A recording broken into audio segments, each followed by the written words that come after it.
All right, what's up and what's going on, y'all? This is Al Fishing with Big Al, and I'm going to make this short and brief so I don't lose anybody. This is talking about fishing the jetties. So we're talking about your south, we're talking about your north, we're talking about Port A.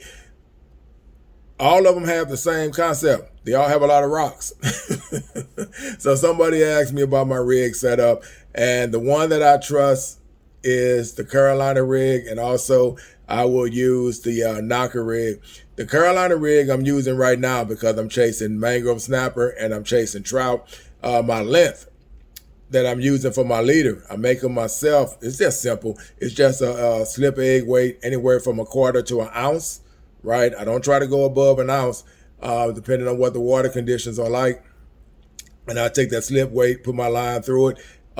Then I will attach a barrel swivel, followed by my 8-inch leader, which is 50-pound fluorocarbon. And then I put like a size 2 to a size 3 circle hook eagle claw bronze on the end of it. That works for me.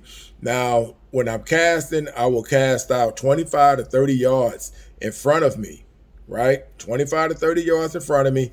Let it drop down. Once it drops down, I really don't mess around with it. I just take the slack out, and then either I'm going to set it down in my rod holder in my cart, or I'm going to hold it. And if I'm holding it, I'm just going to play around with it until I feel comfortable, and then I'm just going to stand by and wait for my fish to come by and hopefully grab it.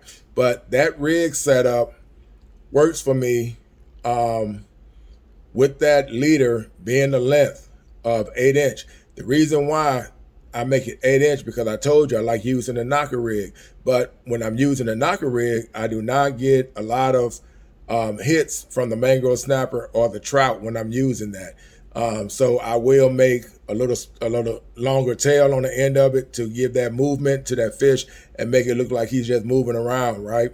Without that weight just sitting on top of him and he's not able to move and he ain't go anywhere. So I'll make that 8-inch, give a little play, and then that works for me. I've tested it, and I've been able to land mangrove snapper, and I've been able to catch trout. If you look, you've probably seen a video that I just posted, and you'll see that is this concept that I was using. You will see the Carolina rig that was being used, and that works. So again, like I said, 1/4 to 1 ounce, 25 to 30 yards in front of you with your cast, and then let it drop down. And then once it drops down, leave it where it is and wait for the fish to come and hit it. Adjust it as necessary. You don't want that catenary to be so bad that you can't tell when you get a hit, but you want to take some of that slack out of there and just play around with it. And if you're going to hold it, then just take the slack out as necessary, because the waves will come in if you're fishing close to the rock, and they will make your line move around a lot. So you may have to, adjust it that way.